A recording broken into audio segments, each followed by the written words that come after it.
Ya, teman-teman Liputan 6, bersama saya Gracia Bern. Saat ini saya berkesempatan untuk berbincang dengan Bapak Rustam selaku paman dari David yang menjadi korban penganiayaan yang dilakukan oleh Mario Dandi beberapa waktu lalu berserta dengan AG rekannya. Dan saat ini kami sudah bersama dengan Mbak Rustam.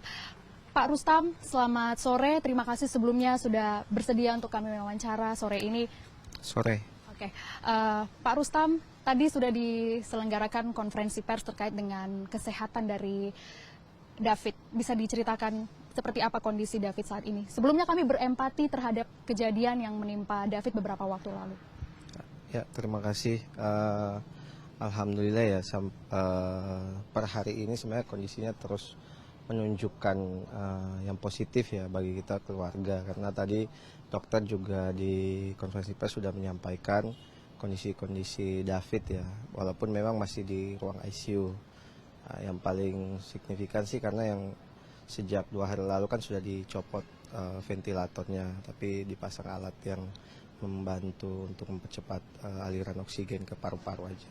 Itu biar jadi penanganan dokter sih sudah sangat efektif ya, sangat membantu sekali untuk penyembuhan David. Sementara untuk diagnosa dari dokternya sendiri, Pak Rustam, apa yang bisa disampaikan oleh dokter terkait dengan pengobatan ataupun perawatan? Jadi dari pihak dokter itu memang yang disampaikan kami itu kan dia selalu melakukan ini ya, observasi ya, terus melakukan observasi. Jadi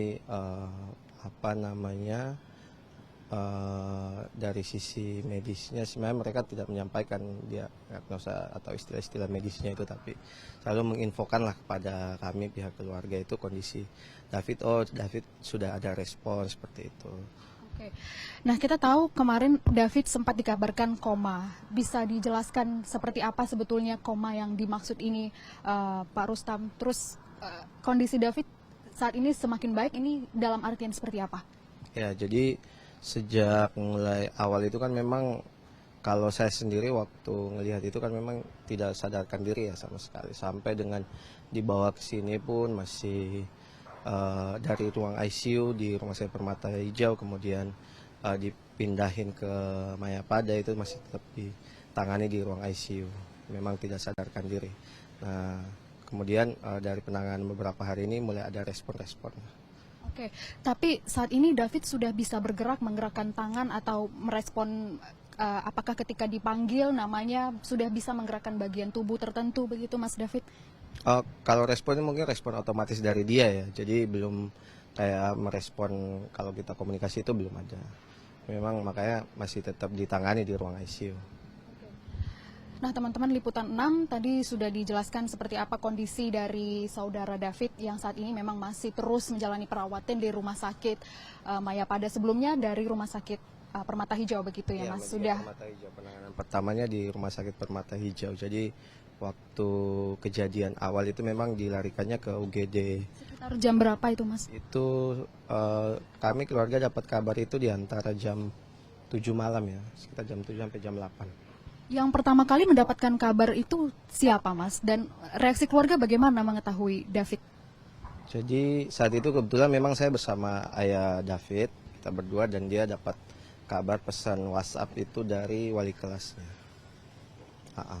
Di sekitar pukul berapakah lebih tepatnya, bolehkah kami? Kalau nggak salah sekitar jam 19.30, sekitar itu. Respon dari keluarga, Mas Rustam, terkait dengan kondisi David sekarang dan juga saat ini pihak keluarga juga sudah melaporkan ke kepolisian untuk menangani lebih lanjut kasus ini. Apa reaksi dari keluarga ataupun harapan keluarga respon terhadap kasus ini?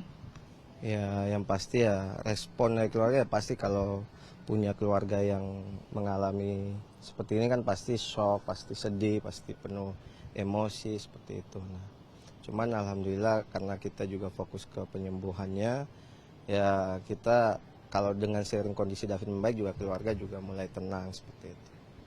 Mas Rustam, yang ingin saya tanyakan lagi, yang membuat publik mungkin penasaran dan juga saya sempat penasaran, apakah sebelumnya permasalahan Mario Dandi beserta dengan AG ini diketahui oleh pihak keluarga ataukah ada pernah terdengar konflik-konflik di antara ketiganya sebelum kejadian tersebut?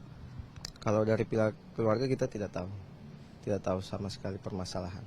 Berarti murni begitu ada kejadian tersebut, keluarga baru tahu bahwa ketiganya sempat mengalami percekcokan di malam hari, begitu ya?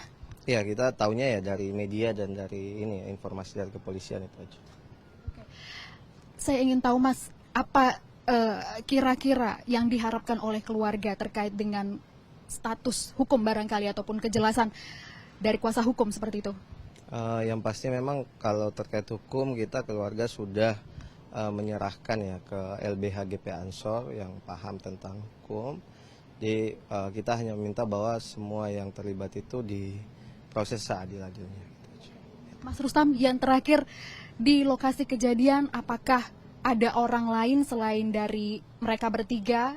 Ataukah ada orang-orang yang berpotensi untuk menjadi tersangka dalam kasus ini, sepengetahuan dari Mas Rustam yang barangkali sudah didiskusikan bersama dengan keluarga? Kita sebenarnya nggak tahu kronologi detail ya, Terus terkait dengan itu sebenarnya informasi lebih banyak kita tahu dari LBH ketika mereka sudah melakukan proses-proses hukumnya. Jadi kalau dari keluarga kita memang dari sejak awal David masuk sampai sekarang kita fokus saja ke David. Jadi untuk urusan kayak siapapun terlibat segala macam itu kita serahkan ke LBH GP Ansor dan pihak kepolisian nanti yang menangani itu. Oke, baik. Terima kasih banyak Mas Rustam atas waktunya. Kita doakan saudara kita David ini cepat sembuh dan proses hukum bisa berlanjut. Baik, ini bisa menguntungkan kedua belah pihak tentunya ya. Oke, baik teman-teman Liputan 6, berikut adalah wawancara kami bersama dengan Bapak Rustam selaku paman dari korban David yang menjadi korban penganiayaan beberapa waktu lalu. Gracia Ben melaporkan dari Jakarta.